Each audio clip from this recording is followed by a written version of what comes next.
moom mooy stade bi ci inauguration stade bu bees bi nga xamante ni Sénégal moo ko am donc ñu gisoon prestation yi commencé de tout bord artistes yi di ñëw di prester et tout bi affaire yi jeexee on a vu Wally Seck ñëw fi nga xamante ni moom moo waroon a prester après juste ñi nga xamante ni ñoom ñooy booy doon def chorégraphie kaay donc malheureusement pour nous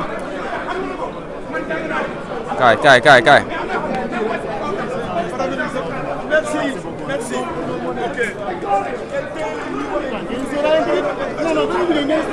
donc ñu gis ni Wally Seck mi nga xamante ni.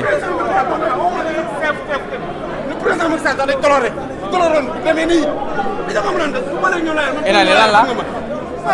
lan la mooy loolu nit da nga am loo am. non dama bàyyi caméra am ci kaw bu nga dem jëm. Elane bul yëngal Elane relax. non dëgg la dëgg la. Elane relax. waaw relax. taalibe Serigne Saliou ngeen di waxal de. relax ragalul tiitul te du tooñ. wala bu tooñee day sukk jébbalu. Macky Sall sax le président Macky Sall sax bu dul tooñee du neex ci mboom. exemple loolu. j'ai bien pesé mes mots. relax ok. maa la koy téyel léegi. téye ko téyel na jaar nii la. téye ko. Elane c'est bon Elane waaw c'est bon. koowu ma déglu rek koowu ma koowu ma. waaye noppi dama waxul loo xam ne déglu li ma wax na ko def lu ko neex dama li koy relax waay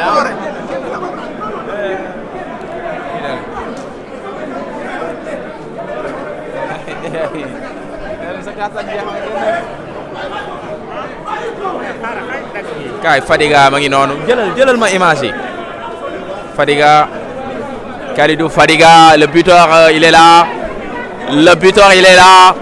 Fadiga le buteur il est là voilà ma ngi nii ña ngi ànd ak moom le numéro 10 de tous les temps Kalidou Fadiga un mot Fadiga donc bëggul wax il ne veut pas parler Allahu akbar.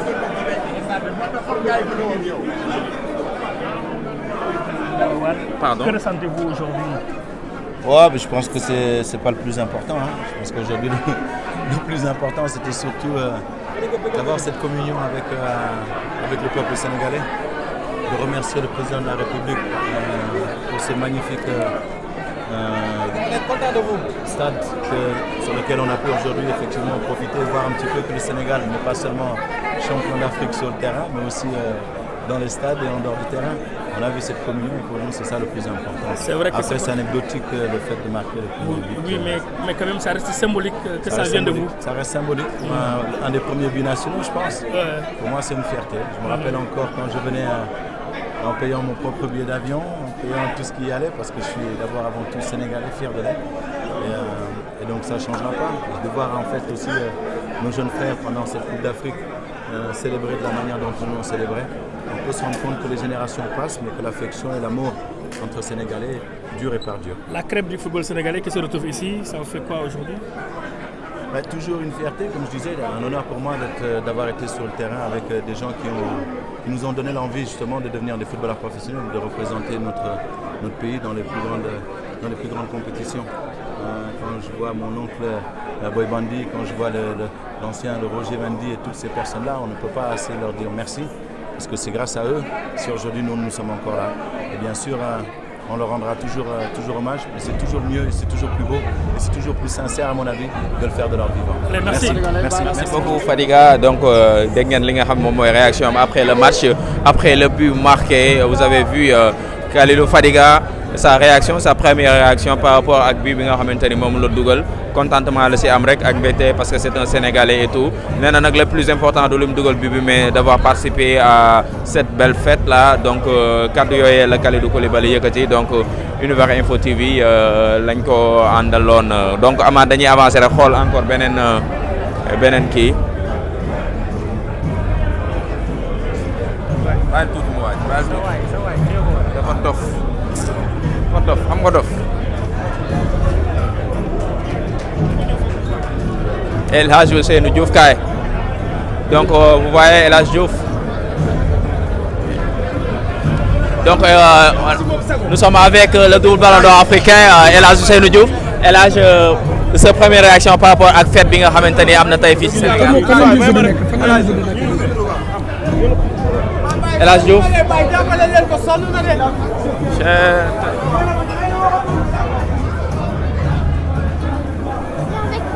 non mais Sénégal daal man daal Sénégal ñii lan lañ def bu dugg fii laa bëgg a xam.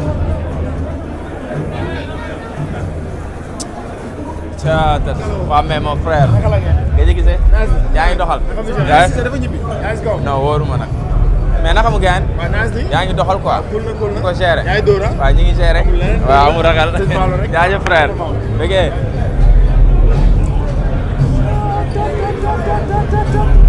te même ñi photo wooy photo waat ñi photo wu ñooy photo waat. kaay.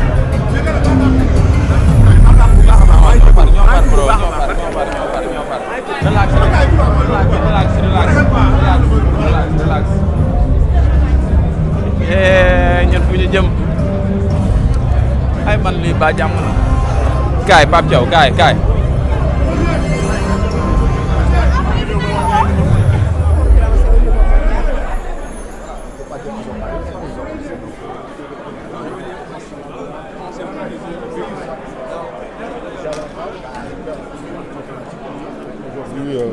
Jouons ces 2 matchs et une fois qu'on passe ces 2 matchs, on commence à parler de la Coupe du Monde. D'accord, merci. De rien. Ok, Pape, donc qu'est-ce que vous pouvez nous dire sur la fête d'aujourd'hui, l'ouverture du nouvel stade construit par le président Macky Sall? Bon, c'est vraiment un bijou. De toute façon, on l'a tous vu. C'est une fierté. Franchement, on est content d'avoir ce stade. Et aussi, ça tombe bien. On vient d'être champion d'Afrique. Avec une étoile sur notre maillot, mais aussi merci à nos jeunes frères qui ont tout fait pour avoir cette étoile. Nous qui jouons le premier sur ce maillot avec l'étoile, franchement, on peut que les remercier. Et aussi, on est content de voir que ce président porte le nom de Maître Abdoulaye Wade.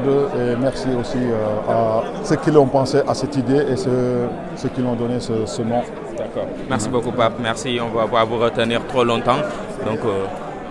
xam ne égyptiens yi tamit duñ ñu may dara xam ne tamit dañu recevoir fii tamit donc loolu tamit lu am solo la devant notre public dans des bonnes conditions donc je pense que Sénégal tey nekk na ci position favori mais lu mu nekk position favori nañu remettre encore en question parce que CAN bi jeex na féete nañ ko gagné nañ ko waaye nañu duggaat ci beneen état d'esprit boo xamante ni dañu war a qualifier ci Coupe du Monde pour que saison bi ñu mën ko tëj ci jàmm donc tey aujourd'hui loolu mooy objectif bi.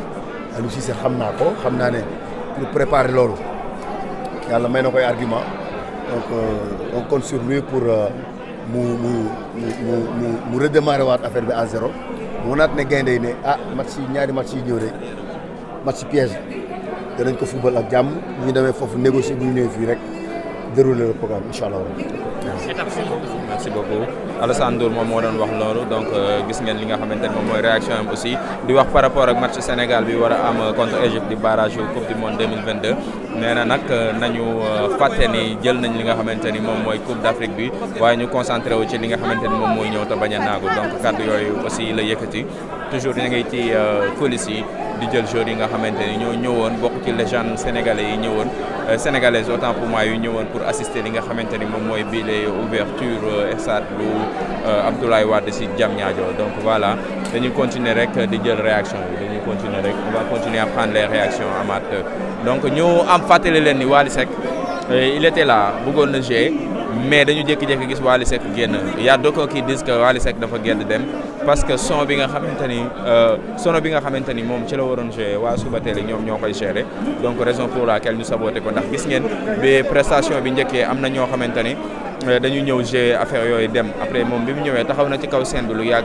mais dañoo teg ay son nasaraan son yu yàgg tuuti xam naa mu muñ ko muñ mënatu ko muñ si la wàcc ànd kook ay ñoom El Hadj Keita ñoom Pama Dieng ak ñooñu daal di wàcc daal di tàggatoo daal di dem donc lu ci mënti am daal après